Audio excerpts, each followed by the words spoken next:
Para saber la verdad de la milanesa, Gacetillas Argentinas. www.gacetillasargentinas.info.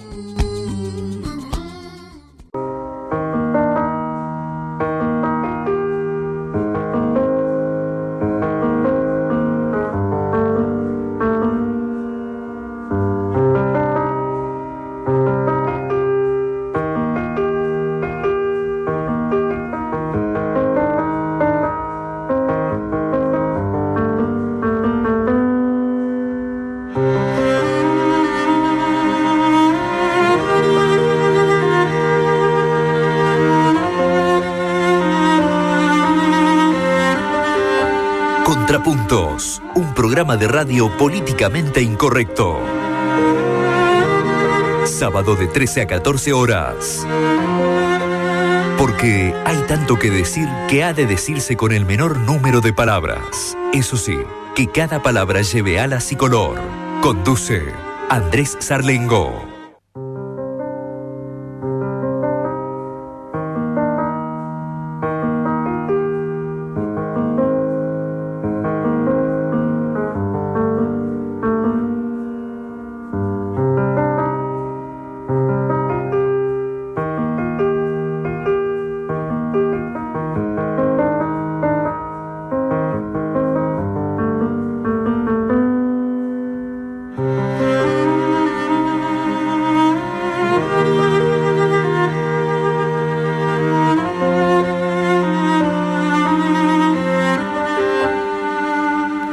Hola, ¿qué tal? Buenas tardes. Un día lluvioso y un poco fresco aquí en Venado Tuerto, ideal para escuchar radio. En un programa de Contrapuntos, el 332, que se lo vamos a dedicar a los trabajadores y a las trabajadoras, porque el martes precisamente es el Día Internacional de los Trabajadores, que tiene una larga historia, una larguísima historia. Como dice Oscar Wilde, el hombre no puede prestarse a vivir solamente como un animal mal alimentado.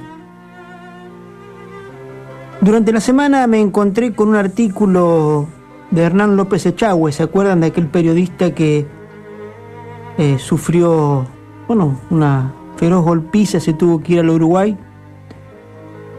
Me encontré con el artículo de López Echagüe, Ahorcadme, o la balada del lobo, el ñato, Bakunini, los mártires de Chicago, donde recuerda un poco, narra esto de los mártires de Chicago, que arrancó allá por mayo de 1886, cuando la Unión Central Obrera de Chicago, de raigambre anarquista en ese tiempo, lleva adelante una huelga general con mitines que llegaron a tener casi 40.000 personas.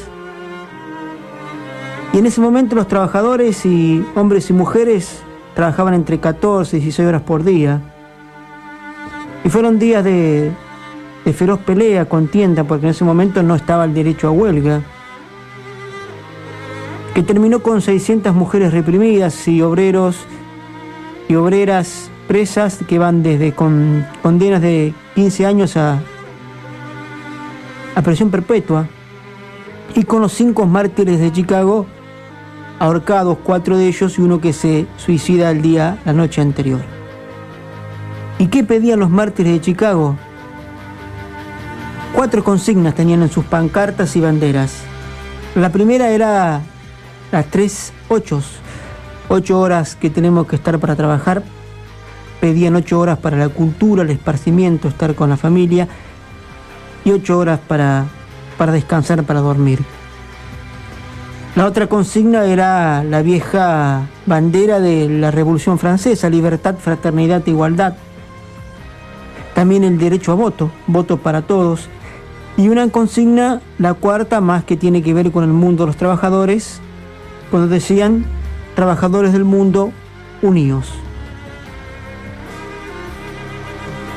Pero hay que ver lo que decían los grandes medios de comunicación de Estados Unidos en ese mayo de 1886. Por ejemplo, el Illinois State Register decía que este reclamo por la jornada laboral de 8 horas es una de las más consumadas sandeces que se hayan sugerido en relación a la cuestión laboral. O como el Chicago Mail, obviamente defendiendo a los sectores empresariales, que decía que había 2 rufianes peligrosos en esta ciudad, se refería a Chicago obviamente, 2 cobardes escurridizos que se proponen armar bronca, se refería a Parson y Space. Denles un castigo ejemplar si ocurren problemas. El Chicago Tribune fue más contundente, ¿no?, con los intereses del mundo empresarial, cuando dijo que el plomo es el mejor alimento para los huelguistas y recomendó a las autoridades locales echar mano de la prisión y el trabajo forzado como única forma posible de resolver la cuestión social.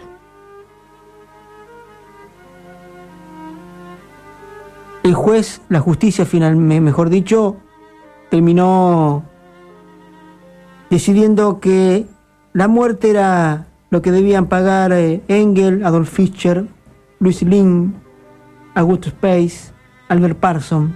Y como te decía, 4 de ellos fueron ahorcados y 1 se suicidó la noche anterior. Y es muy bonito, muy bello lo que escribió Engel, tratando de refutar cuando estaba siendo juzgado, que se preguntó en qué consiste mi crimen. En que he trabajado por el establecimiento de un orden social donde sea imposible que mientras unos amontones millones, otros caen en la degradación y en la miseria. Vuestras leyes están hechas en oposición con las de la naturaleza, y mediante ellas robáis a las masas el derecho a la vida, la libertad y el bienestar.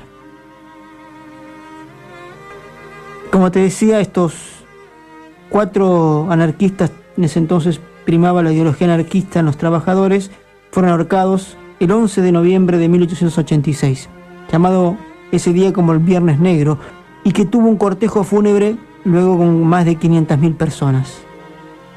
Entonces la pregunta es seguir pensando, más que pregunta es seguir pensando y recordando no el día del trabajo, sino el día de los trabajadores, que de eso vamos a hablar hoy en Contrapuntos, sin antes recordar lo que dijo alguna vez Rodolfo Walsh en ese programa el 1 de mayo de 1968, creo. Los trabajadores no tenemos que solamente tener un sindicato amarillo, como dijo, es decir, un sindicato que pelea por el convenio laboral y la colonia de vacaciones, sino un sindicalismo integral, decía Walsh, que apunte precisamente a la liberación del hombre, las mujeres y los niños. Hoy Contrapuntos, producción especial por el Día Internacional de los Trabajadores y las Trabajadoras, que arranca precisamente con una entrevista que le hice al Leónidas Cerruti, poniendo en discusión esto de que el 1 de mayo sigue siendo un día no para festejar, sino para recordar y seguir pujando por una vida mejor. Con ustedes, Leónidas Cerruti, aquí en Contrapuntos. Leónidas Cerruti, historiador de aquí en Rosario, profuso investigador sobre la lucha obrera. Se viene el 1 de mayo, el Día Internacional de los Trabajadores. ¿Qué mensaje le dejaría a los trabajadores de hoy? Bueno, creo que como todos los 1 de mayo, y sobre todo en Rosario, que de 1890 y en nuestro país de 1890 a la actualidad nunca se dejó de conmemorar el 1 de mayo, hay un montón de motivos por el cual conmemorar el 1 de mayo. En una investigación del libro que hice sobre la historia del 1 de mayo en Rosario, yo me preguntaba por qué la vigencia del 1 de mayo y por qué la universalidad del 1 de mayo. Y la vigencia es porque los reclamos de los trabajadores de 1890 son los reclamos de hoy en día.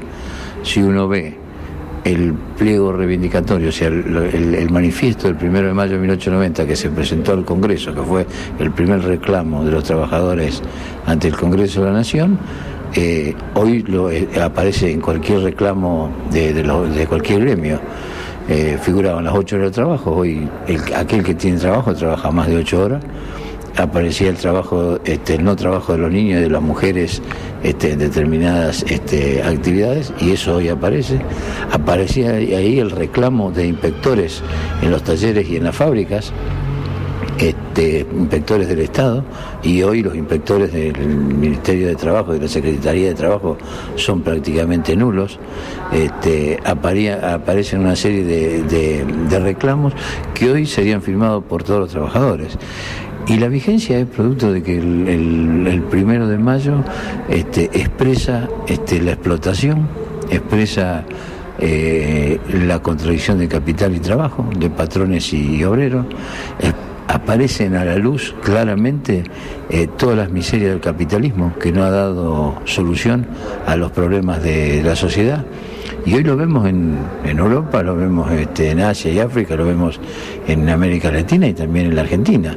O sea, los reclamos de los trabajadores. Por eso es una plena vigencia, y la universalidad no hay fecha como el 1 de mayo a nivel que se haya extendido a nivel universal, ¿no?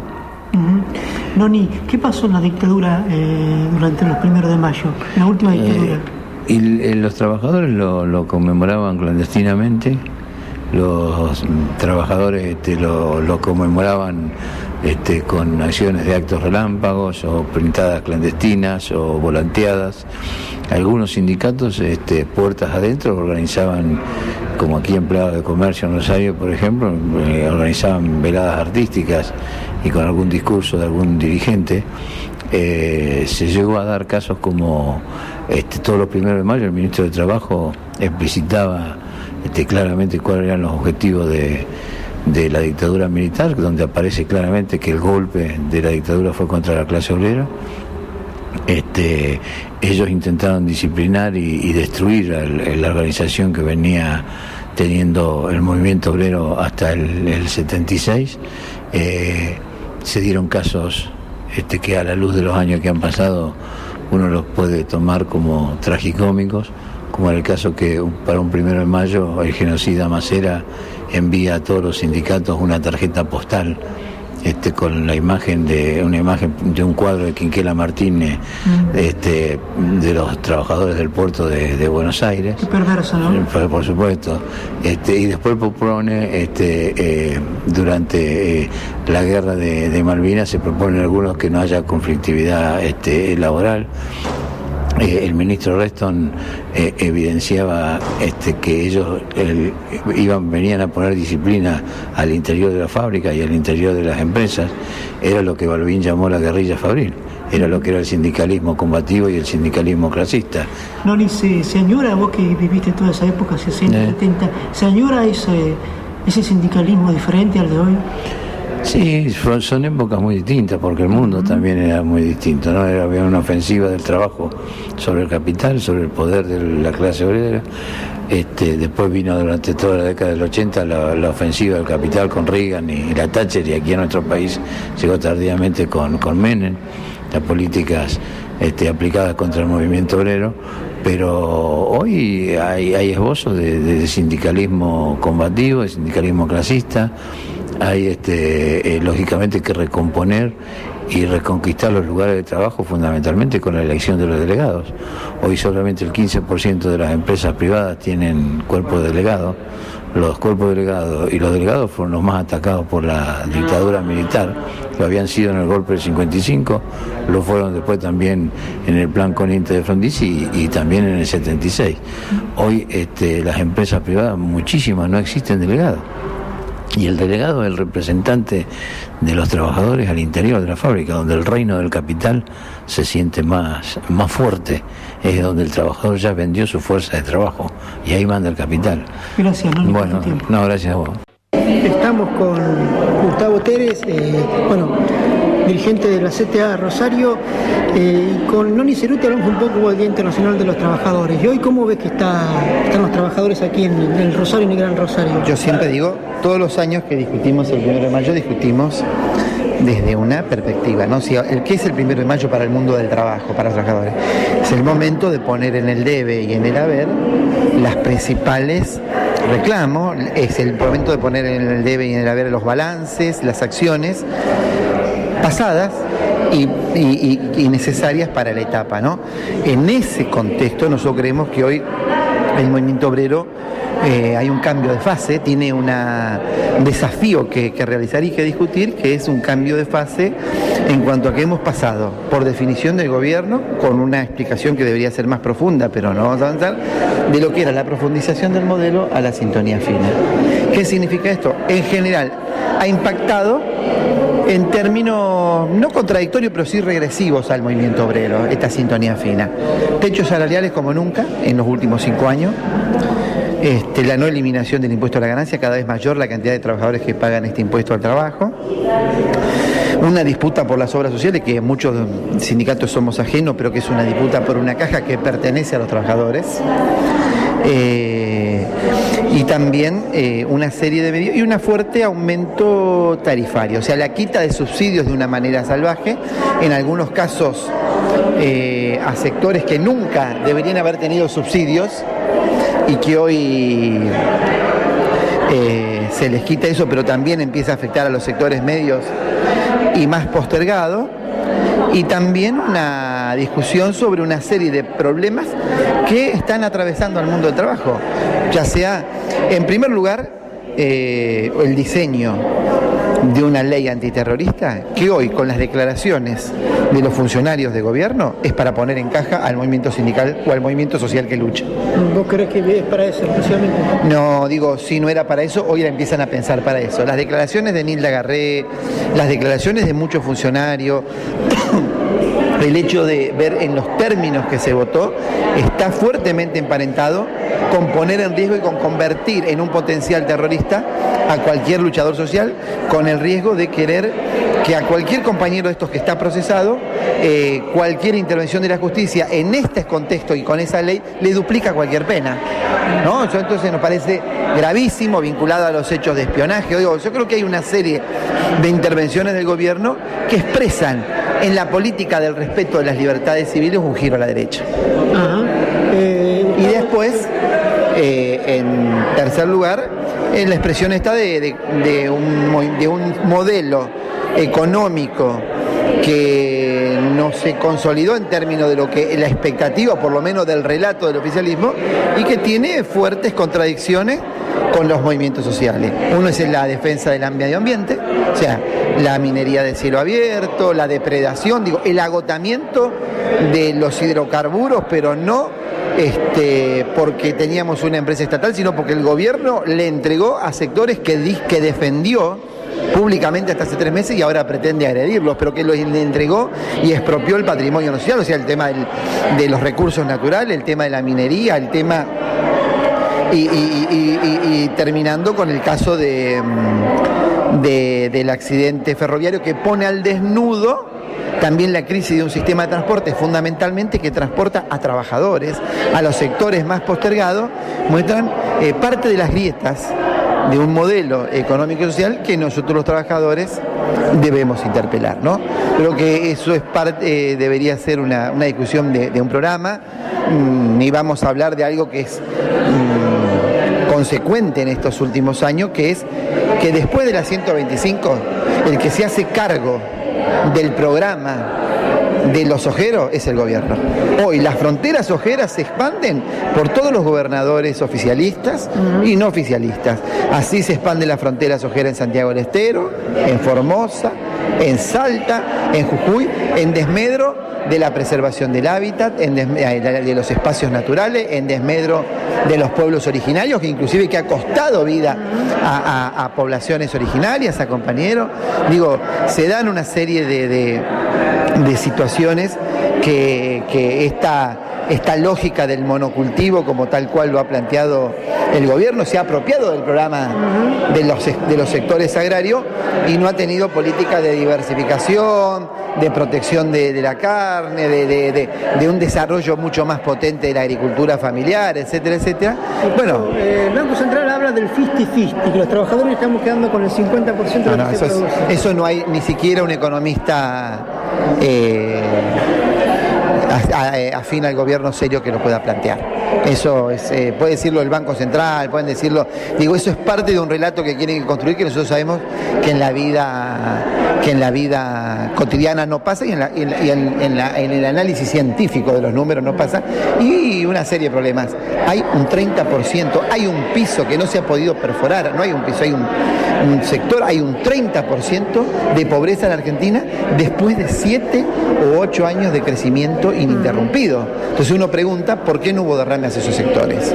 Uno se pregunta, ¿por qué ahí no se pudo resolver ese núcleo duro del 10% de desocupación que hoy seguimos teniendo? ¿Cómo te cayó vos como docente la declaración de la presidenta Cristina Fernández de Kirchner? Con mucho malestar, como la mayoría de docentes. Yo no lo veo de un lugar ingenuo. Digo, es una definición consciente. La presidenta no es que está mal informada, la presidenta no es que tuvo un exabrupto, la presidenta tomó una definición porque tenía el objetivo de disciplinar al movimiento docente y lo hacía desde un sentido común pueril, pero que podía pegar en la población, porque en esa etapa las paritarias docentes significaban también una referencia para millones de trabajadores del Estado y privado. Entonces, la presidenta no toma una definición improvisada, una definición porque está desinformada, sino que es parte de una serie de declaraciones que empieza con la tendinitis de los trabajadores del subte y a otros que no les iba tan mal, y también con los camioneros. Digo, empieza a tener una serie de agresiones al mundo del trabajo que nada tienen que ver con la realidad y empieza a atenuar las declaraciones contra los sectores del poder, contra los sectores del privilegio. Gracias, Gustavo Tere, por tu tiempo. No, gracias a ustedes.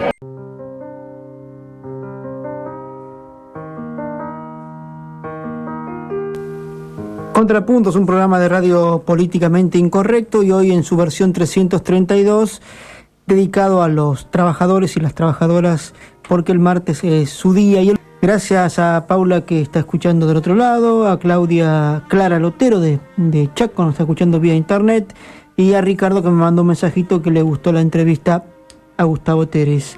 Y lo que sigue ahora es un audio que tengo de una entrevista que le hice por 2 horas casi a Segundo Tolini, hablando del 1 de mayo en la Unión Soviética que él estuvo en los años 70 y luego sobre el 1 de mayo en Argentina y en Venado Tuerto.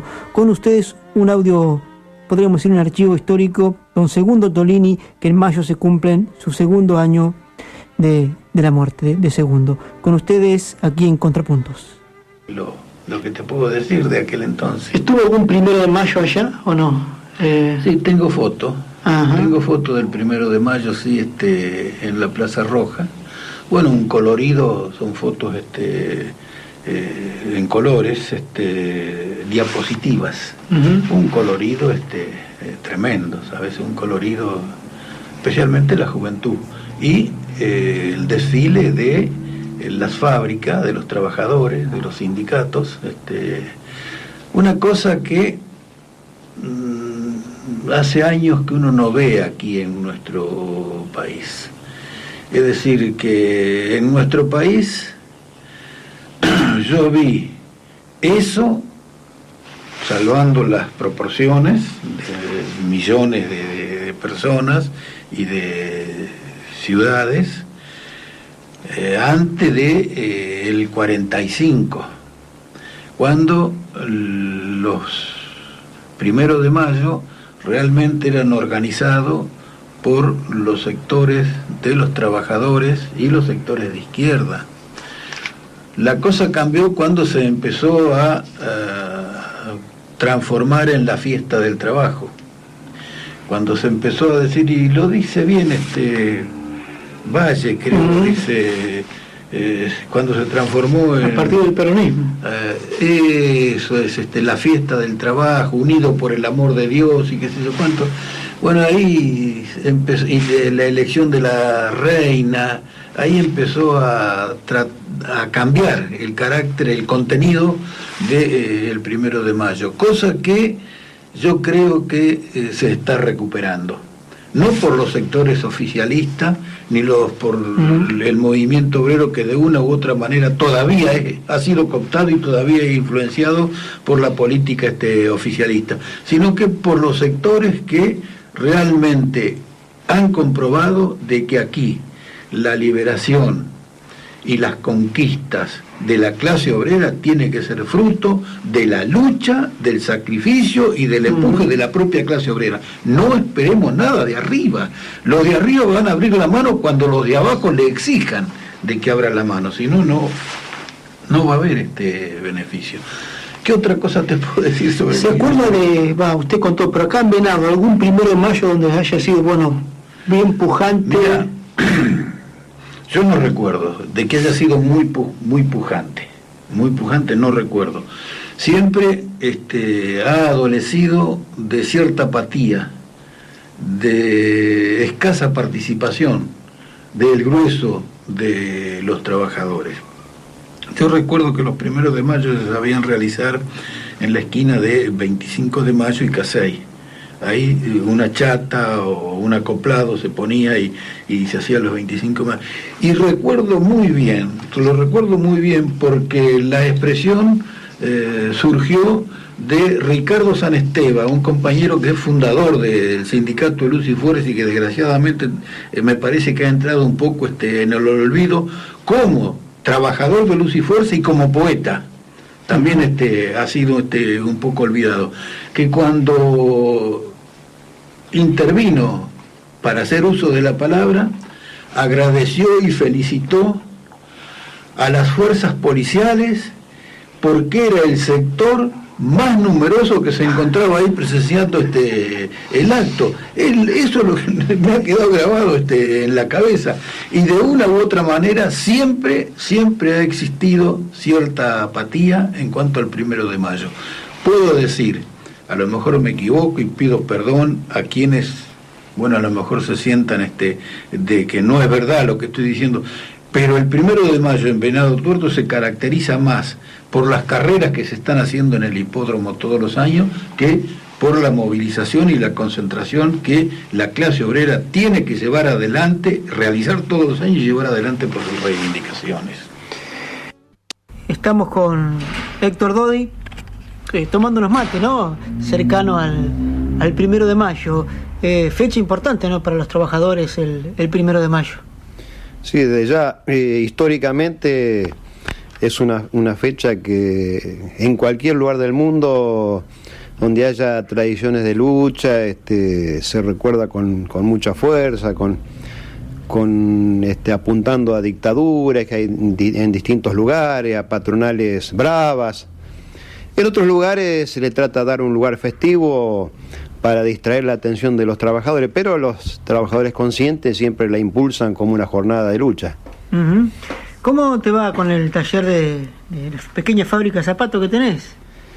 Mirá, el modelo, no solo de la Argentina, el modelo económico que impera en la Argentina, en distintos países de Latinoamérica, es de concentración feroz de la economía, de transnacionalización, y aquí han decidido que el calzado que usamos los argentinos lo hagan los chinos y los brasileños. Así que en la División Internacional del Trabajo nos han dejado, como decís vos en tu libro, agro, minero,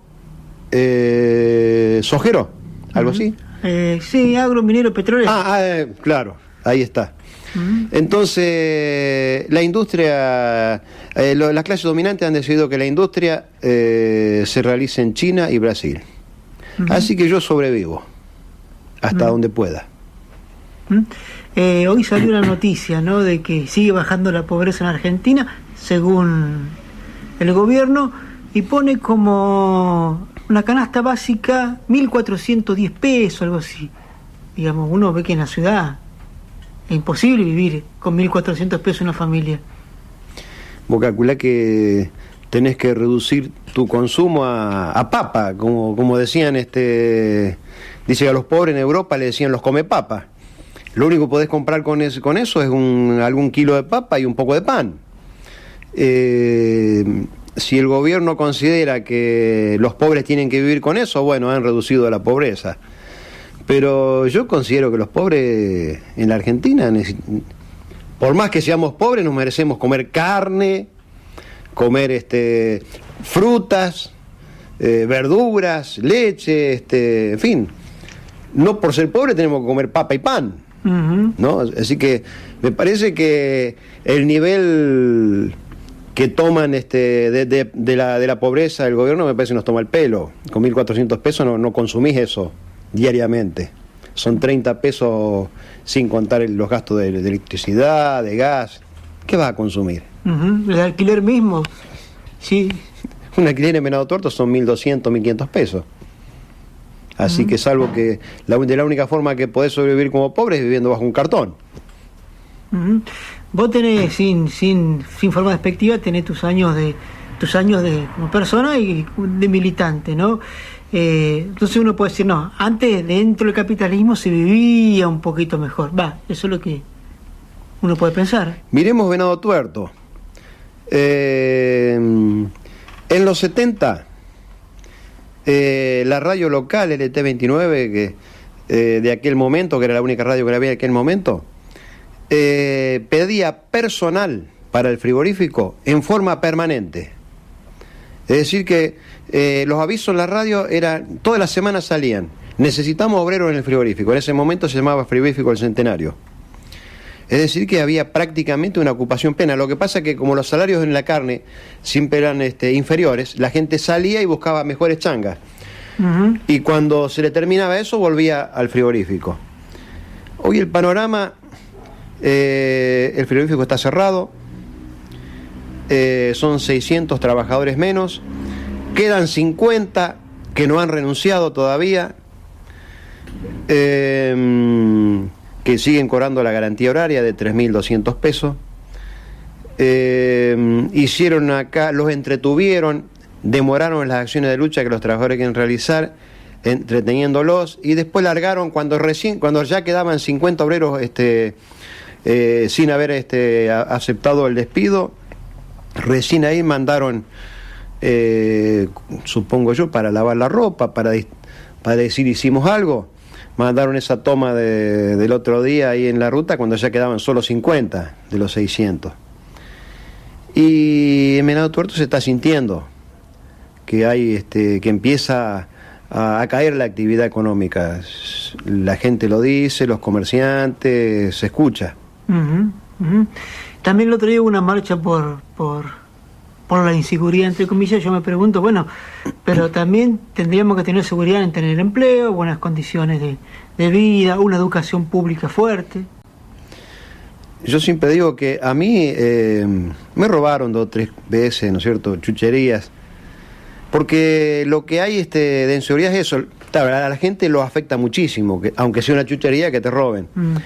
Ahora, lo que nos han robado las clases dominantes en décadas a los argentinos, con hiperinflación, con la inflación de hoy día. Vos cobrás tu salario, que por meses se mantiene igual, y la inflación te lo come todos los días, y eso es un robo que te realizan las clases dominantes. Héctor, ¿qué desafíos tiene para vos los trabajadores, tenemos los trabajadores venadenses de aquí en adelante? Mira, yo creo que, a nivel mundial, se ve en Europa, se ve en Estados Unidos, avanza una crisis de sobreproducción relativa que hay en el capitalismo, y cuando los poderosos la sufren, con más razón la van a trasladar para acá. Así que es muy probable que nosotros suframos, que llegue esa crisis, que llegue a nuestras costas acá, y van a tratar de que la paguemos nosotros, los que trabajamos. Así que me parece que el desafío es tratar de juntarnos, los trabajadores, los estudiantes, maestros, la gente con inquietudes, de organizarnos, de tratar de luchar contra la carestía de la vida. Ahora está de moda la yerba, creo que van a estar de moda los combustibles, porque yo estoy de acuerdo con que YPF sea argentina, pero no con negociado con las otras petroleras que aparentemente van a entrar en el negocio. Y para que entre en el negocio muy contenta, me parece que es porque le han asegurado que... Una tajada. Una tajada, ¿no? Así que yo creo que, como siempre, la perspectiva es de lucha. El otro día cuando presentaron el libro de Echenique, ¿Echenique era? Jorge Echenique. Sí, Jorge Echenique. Relataba las grandes luchas de anarquistas, socialistas, comunistas dirigiendo a masas obreras y contentos festejaban que habían logrado que no lo hicieran trabajar corriendo a los estibadores. En Jacinto Arauz. Exacto. Bueno, ¿qué ocurre? Hoy, por ejemplo, los muchachos de la Bolsa de Trabajo de Huatre trabajan corriendo. ¿Por qué? Porque como ellos les pagan por bolsa, entonces la cinta va rápido y ellos están contentos porque como trabajan corriendo para ganar más. Lo otro festejo era cuando lograron las 8 horas de trabajo. Hoy aquí en el boom de la construcción en Venado Tuerto, que nunca se construyó tanto como en estas épocas, traen obreros de Paraguay, Formosa, Santiago del Estero, trabajan 10, 12, 14 horas, rompen las cosquillas laborales de los de la UOCRA acá, que el sindicato no se calienta. Así que me parece que las tareas nuestras, de los trabajadores, de todos aquellos que tenemos inquietudes, era organizarnos y tratar de resistir, apuntando a, como siempre quisimos, una vida mejor para nosotros, para nuestros hijos, para toda la comunidad. Gracias, Héctor, por tu tiempo. Gracias a vos. Contrapuntos, un programa de radio políticamente incorrecto, y ahora vamos a cerrar este programa dedicado a los trabajadores y a las trabajadoras con un amigo, el sociólogo, y yo digo que sigue siendo docente, aunque él se jubiló, porque es alguien que apuesta a la educación para cambiar la sociedad. ¿Qué tal, Jorge? ¿Cómo te va? Jorge Echenique. Hola, Andrés, te saludo desde Santa Rosa, La Pampa. Estuve leyendo tu artículo del espíritu de Chicago en las llanuras pampeanas, ¿no? Así que llegó el espíritu de Chicago allá por aquellas zonas. Claro, yo creo que había llegado a toda la Argentina. Lo que pasa es que no solamente hay que ubicar este tipo de connotación del espíritu de Chicago en Buenos Aires o en Rosario, sino que yo creo que luego de los años 10 se extendió por toda la clase trabajadora argentina, ¿no? Me parece que se había generalizado. Depende de a qué llamemos del espíritu de Chicago, ¿no? Sobre todo esa idea de que los trabajadores somos productores, ¿no? Claro, en realidad eso hacía de divisoria de aguas. Es decir, el espíritu de Chicago es el contenido de los primeros de la conmemoración del Día Internacional del Trabajador, que se celebraba hasta en los pueblos más chiquitos y en las ciudades por parte de obreros rurales, en el medio de los montes, o en el caso de La Pampa, digamos, en las explotaciones forestales, en las explotaciones salineras, en los galpones donde hacían su trabajo en los galpones del ferrocarril, donde hacían su trabajo los bolseros.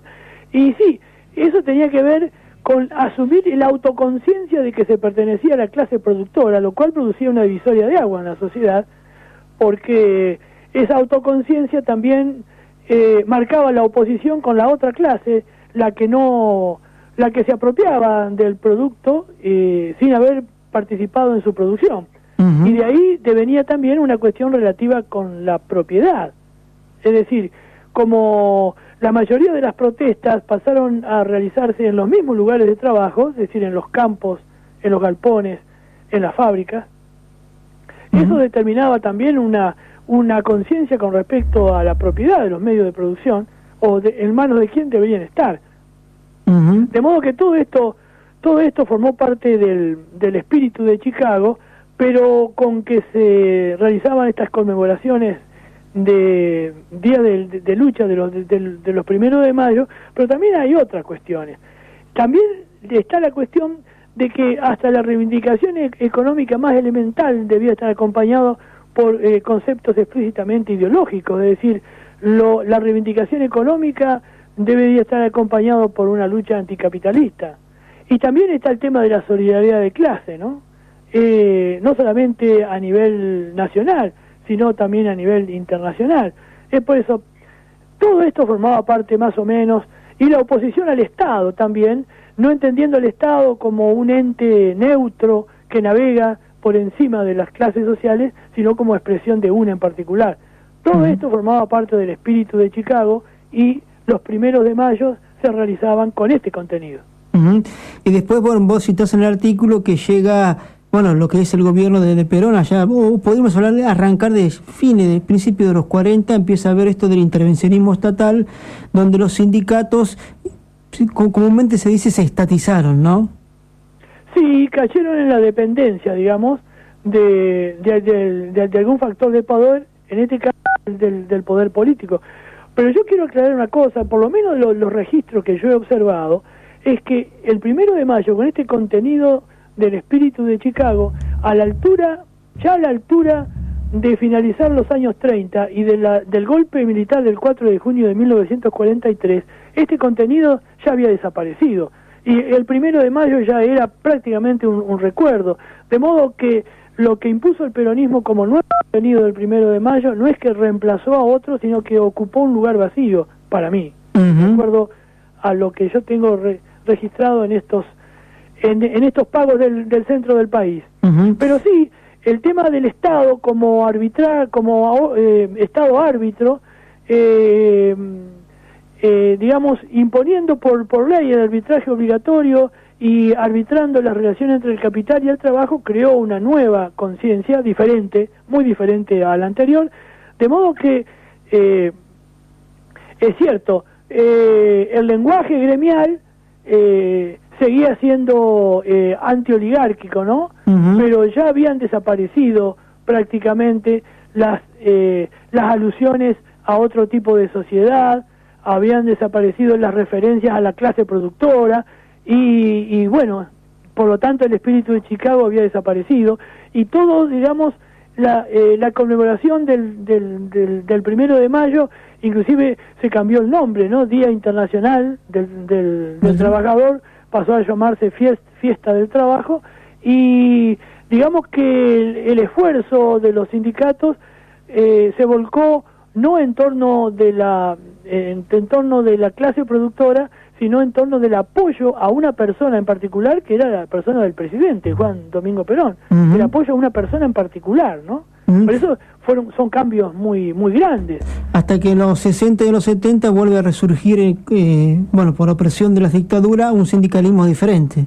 Yo creo que sí, que el clasismo del que va de 1965 a 1975, 76, el clasismo o la misma tarea de la CGT de los argentinos, que no era clasista, pero de alguna manera era así antidictatorial y digamos, colaboracionista, impuso que la clase obrera reasuma algo para mí muy importante, que es la autonomía. La independencia frente a las grandes empresas, frente al poder político, frente a cualquier tipo de poder. Para mí esa autonomía de clase es fundamental, y yo creo que fue recuperada en esos 10 años de tal modo que el 1 de mayo volvió a tener prácticamente los mismos contenidos que en los 30 primeros años del siglo XX respecto para asumir este espíritu de Chicago, ¿no? Jorge Echenique, gracias por tu tiempo, y después nuevamente vamos a charlar algunas veces en Contrapuntos. Pero cómo no, muchas gracias a vos. Chao, Jorge. Jorge Echenique, sociólogo docente jubilado, pero que sigue con sus andanzas pedagógicas por